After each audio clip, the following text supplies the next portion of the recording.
Santino Rosales, hinangaan sa pagiging supportive sa kanyang Daddy Echo.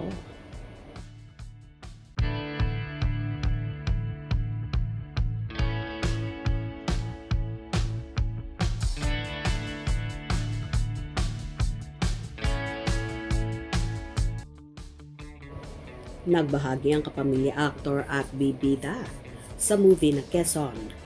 Walang iba kundi si Jericho Rosales ng mensahe ng anak niyang si Santino Rosales at ng short video.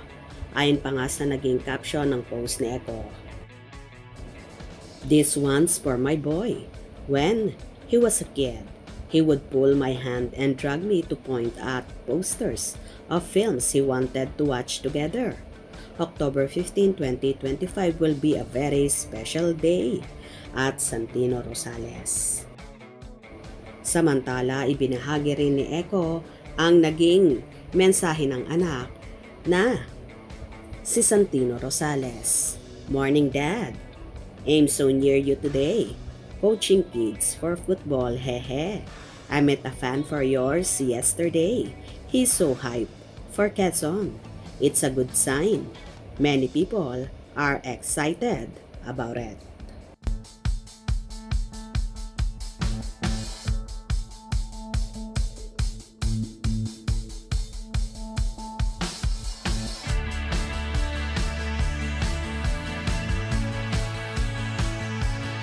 Marami namang Econin supporters ang tuwang-tuwa sa anak ni Echo na si Santino.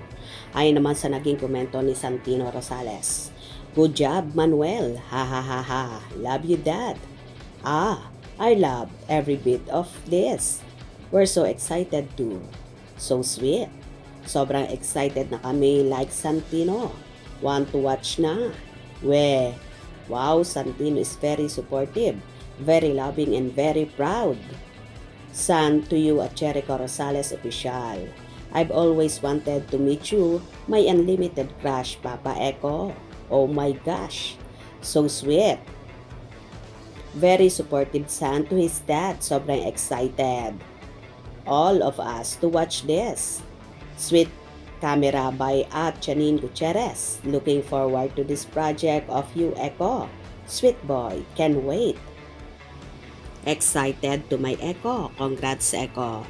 Saw you in Getaway last Saturday. Excited to see Quezon. Oh yeah, we are at Jericho Rosales Official. All the best at baby showing in Austria. Love from Vienna. Mabuhay. Dati gusto ko tong maging jowa. Ngayon gusto ko nang maging father-in-law.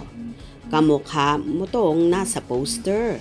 I think your magnum opus is coming, another career-defining role. Manonood kami ng papa at mama ko niyan for sure. Me also. Plus, it's my birthday. Wow, congrats, Idol Echo. Quezon movie, love. Echo niyan. I will definitely watch it. Oh, he's such a sweet son to you at Jericho Rosales Official. We are also excited. Much love and more power. Promise, manunood ako. Hu. I'm gonna cry. Nakaka-touch naman ang ginawang yon ni Santino na damang-dama ang pagsuporta at pagmamahal sa ama. Mahusay talaga ang naging pagpapalaki ni Echo at ng mami ni Santino sa kanya. Kaya naman, lumaking mabait, marespetong bata si Santino. Kung nagustuhan nyo ang video na ito, comment down below.